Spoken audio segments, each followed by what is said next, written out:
Alright, in the last video I showed you how to set up the tools that you were going to need to do the carving here.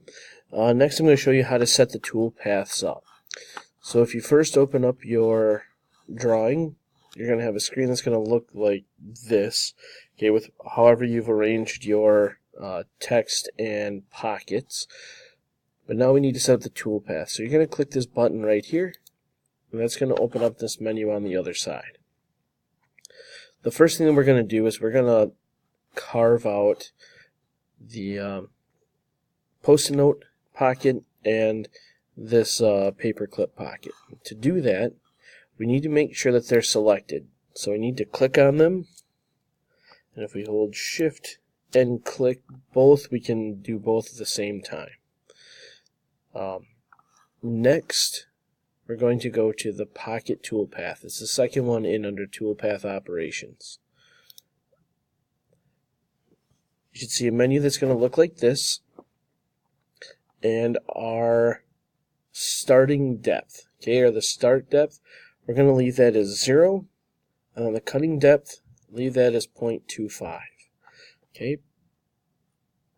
Next thing that we need to do is make sure that our tool is the end mill and 1/4 inch, the 0.25. If yours isn't there, click Select. That's going to bring up the tool database menu. And then you would click on the tool that you want. All of those settings that we already have applied before will be here, and you just have to make sure again, 1/4 inch end mill, and hit OK. That should appear right there. And next, we can take a look at Edit Passes. Right now it's going to take a 1/16 of an inch per pass. So 1/16, 1/8, 3/16, and then finally at 1/4. For right now, we're just going to leave that one go as well, but we could change it so we have more passes, which are going to make our depth shallower. Okay, but we're going to try to do this in 4 passes. So leave that as okay. And then the last thing I would suggest for us to do, we don't have to worry about any of the rest of this information here, but the name. Okay, change this to something other than pocket. So I'm going to name it to Post-it. That way I know that it's going to cut out the Post-it and the paper clip holder. Okay, then I'm going to hit Calculate. When I get to this screen, it's going to show me the path that the cutter is going to take. And what I want to do is preview this path. I'm going to look right in here towards this middle portion. And if you want, you can slow the speed bar down, then click the play button. So it's going to show you what that cutter is going to look like while it's making the cuts. This might take a little bit of time going through all of this, especially at that speed, so I can slide the bar up here and let it move a little bit faster just to get through it. What I'm looking for is to make sure that the piece, that cutter doesn't go through the board. I don't have anything set up weird, because if it does do that, then we need to make some changes and modifications. But this looks like it's alright, so I can hit Close. Okay.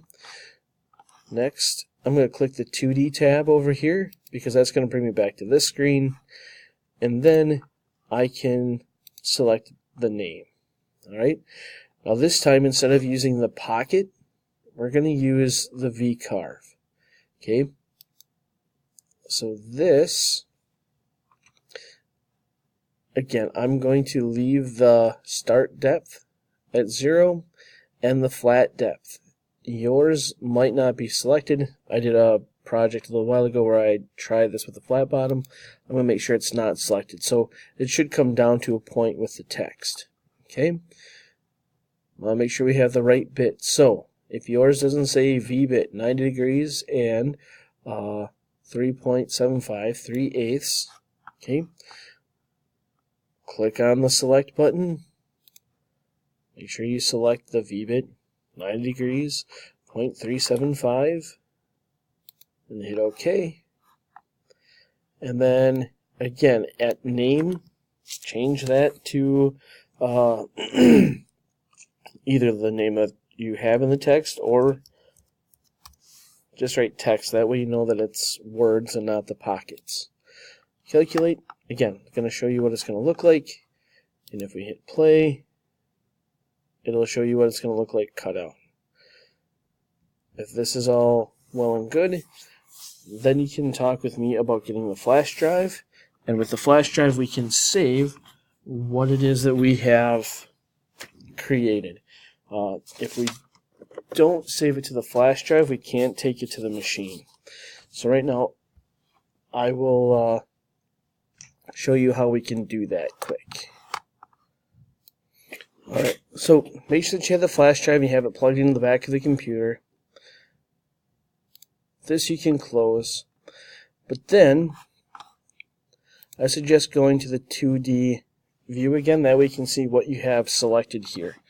I'm going to click on Posted here under Toolpath, and notice how, again, it's selected, it's highlighted in the dashed pink line. Then I'm going to go to Save Toolpath. Once I'm here under Save Toolpath, okay, you're going to need to take a look under the Post Processor, and this is where it's going to be a little bit overwhelming, I guess. What you're looking for is CNC Shark, USB, ARCs, inch, and then this .tap file. If you take a look here, there are many different options that we can save these depending on what machine you have. And ours happens to be the CNC Shark, USB, ARCs, inch, and then that .tap file. So find this, okay, click on that, okay, and then you're going to go to Save Toolpaths to File. Now if you save this before, it's probably going to go under your login name, home directory H, but that's not going to help us out with the machine. So what you need to do is go until you find that flash drive, that USB disk. Okay? So you're going to find the USB. You click there. You can click here, wherever it is that you see it. And then you want to name it something that you know you're going to find. So post it, because we're doing this in a class. Okay? There will be lots of you guys doing this. So you might want to label as post it and then your name.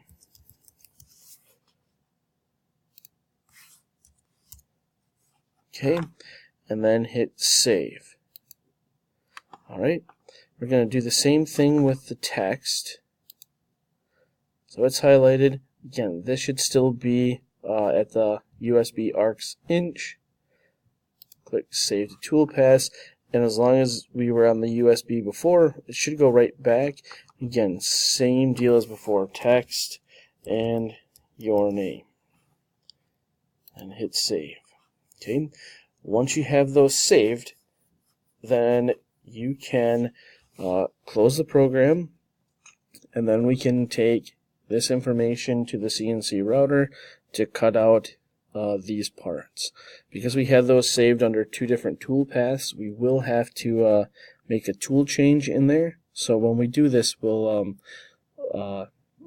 I'll be setting that tool change portion up, but I'll show you how that works. Okay.